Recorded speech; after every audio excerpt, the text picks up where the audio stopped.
ڕاگەندراوێک لە ئەنجومەنی یاسایی هەرێمی کوردستانەوە. دژە تیرۆری کوردستان پیلانی چەند هێرشێکی گروپی تیرۆریستی داعش لە هەولێر پوچەڵ دەکاتەوە.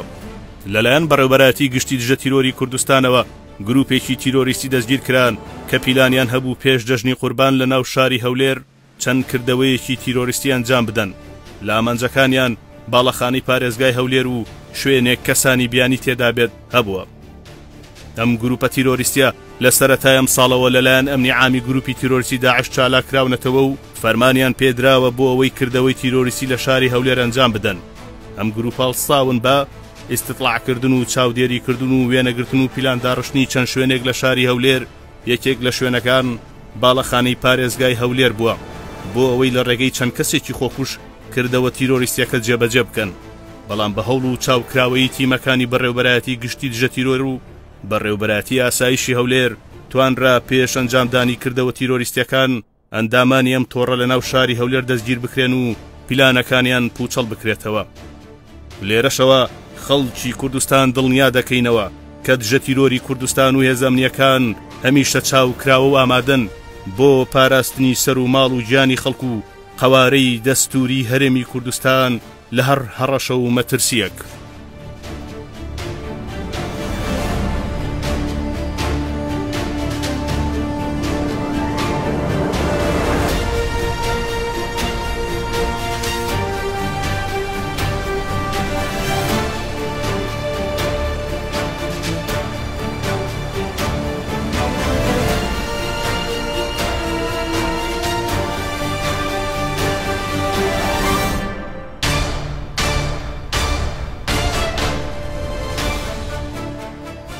اسمي مازن ذياب رشيد حسن الدليمي، مواليد 1983، من سكنة محافظة الأنبار قضاء حديثة. انتميت إلى أنصار السنة في سنة 2004، وبعد ما صرت مطلوب بالمنطقة تحولت إلى صلاح الدين قضاء بيجي، وبعد ما سكنت بصلاح الدين قضاء بيجي تعرفت على شخص اسمه أركان أبو عبد الله، أيضا كان في الأنصار. وبعد ما دخل تنظيم الدولة إلى مناطقنا عملنا مع التنظيم الدولة وصرت على الآليات. وبعد ما تقدمت القوات الأمنية على صلاح الدين أنا تهجرت للموصل وسكنت الموصل فترة، ومن بعد الموصل طلعت تهريب إلى تركيا. وفي بداية سنة 2021 طلب والي العراق من أبو همام أن ينفذ عمليات داخل أربيل بأمر من الخليفة. وبعد ما طلب الأمر والي العراق من أبو همام جلس أبو همام أن يوزع المهام، وبعد ما وزع المهام خلى أبو حفصة على التجنيد، وخلى أبو سارة على استخراج المستمسكات، وخلى أبو علي على الاتصالات، وخلاني يعني مسؤول المفرزة المنفذة داخل أربيل. أبو همام فەرمان بە ئەبوو عەواد دەکات لە تورکیاوە بڕوات بۆ هەولێر بە مەبەستی جێبەجێکردنی کردەوە تیرۆریستیەکان.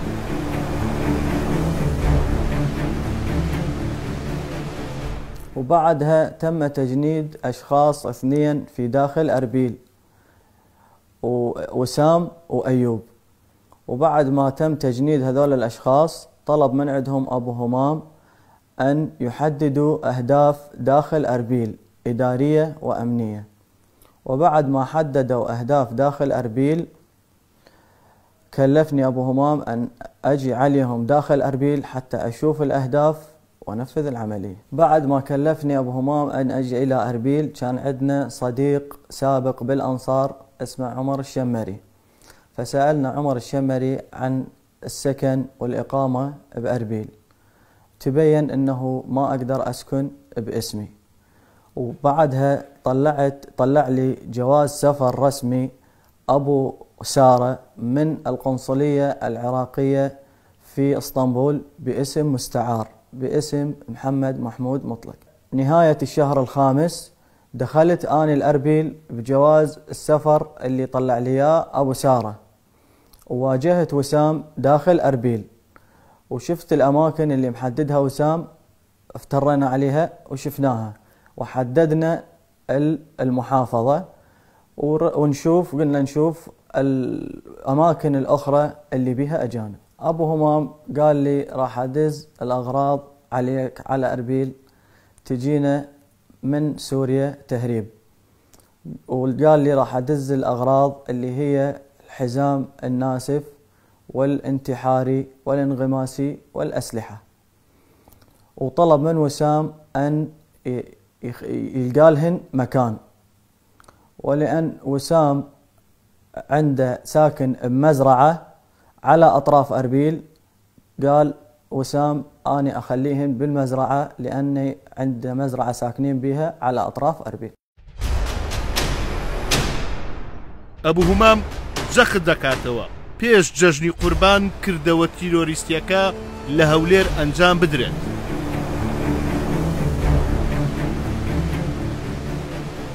وفي شهر السادس التقيت بالشخص الثاني بالمفرزة اللي هو أيوب، وقمنا باستطلاع المحافظة لعدة مرات، وبعد ما استطلعنا المحافظة لعدة مرات تم الاختيار للباب الرئيسي للمحافظة لتنفيذ العملية.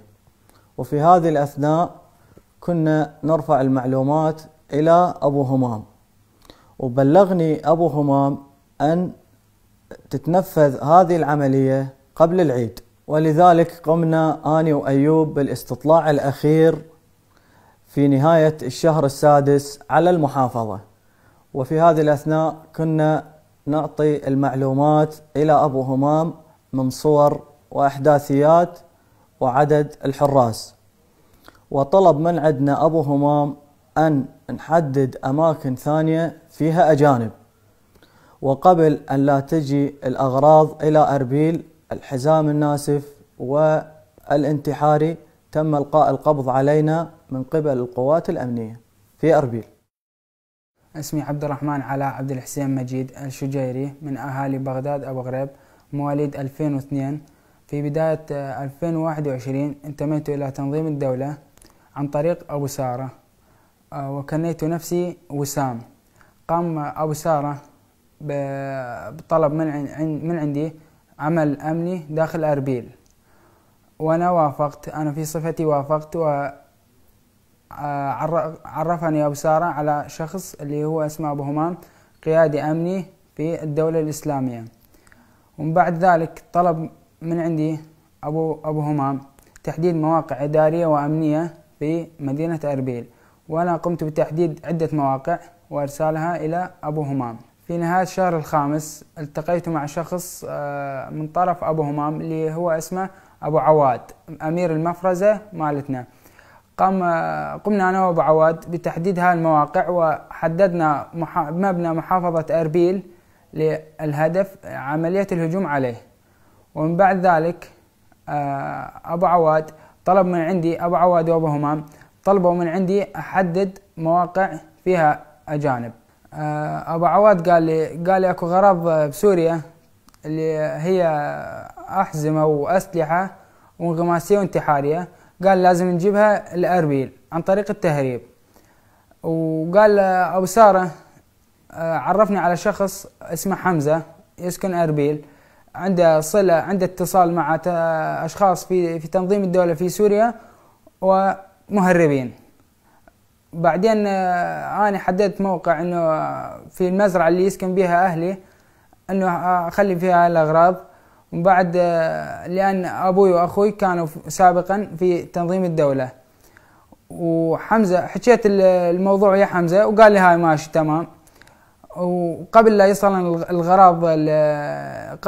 يصل الغرض لأربيل تم اعتقالي من قبل قوات الأمنية في أربيل.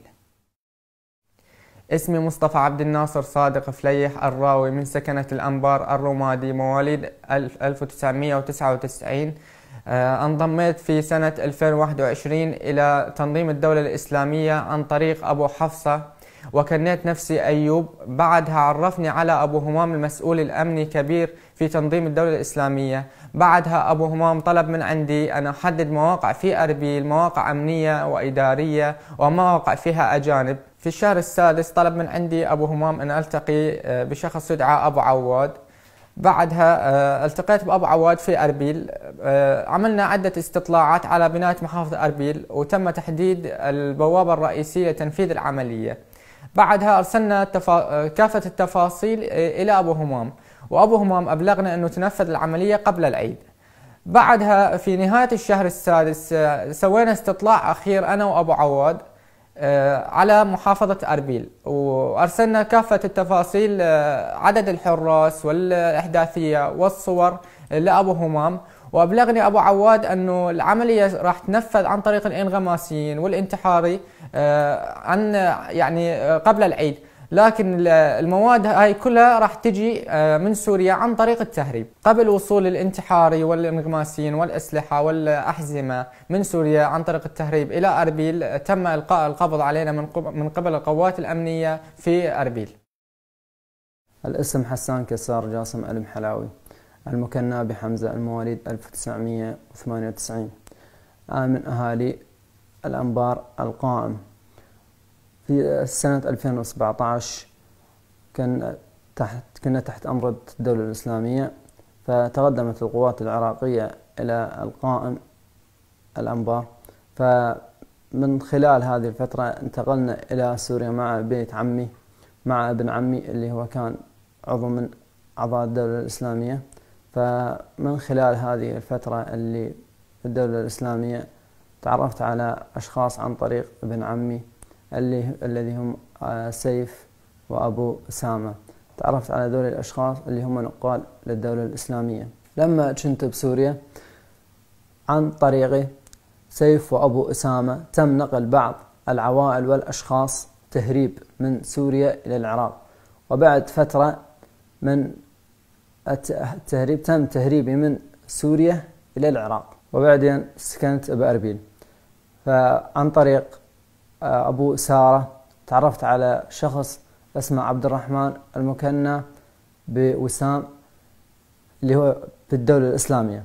طلب مني أنه ينقل أشخاص من سوريا إلى أربيل، فقبل لا عن طريق سيف وأبو أسامة، قبل لا يتم عملية النقل عن طريق التهريب، تم إلقاء القبض عليه من قبل القوات الأمنية في أربيل. الاسم عمر رمزي سعيد عمر، اللقب الشمري، المواليد 1985، من أهالي الأنبار قضاء حديثة. 2005 انضمينا إلى أنصار السنة، وكنت مطلوب فغادرت إلى بيجي. في بيجي التقيت بأركان أبو عبد الله، مازن أبو محمد. وعند 2014 أركان ومازن انضموا إلى الدولة الإسلامية، وأنا ذهبت إلى السكن في أربيل. سنة 2020 تم التواصل مع أركان أبو عبد الله، مازن أبو محمد، وطلبوا من عندي معلومات عن الإقامة والسكن في أربيل والدخول إلى أربيل. نهاية الشهر الخامس 2021 اتصل بي مازن أبو محمد وكان في أربيل، وجاء إلى بيتي وغادر. وكان عندي تواصل مع أركان أبو عبد الله في تركيا ومازن أبو محمد في أربيل. بناء على طلب أركان أبو عبد الله نقلت مبلغ من المال إلى مازن أبو محمد.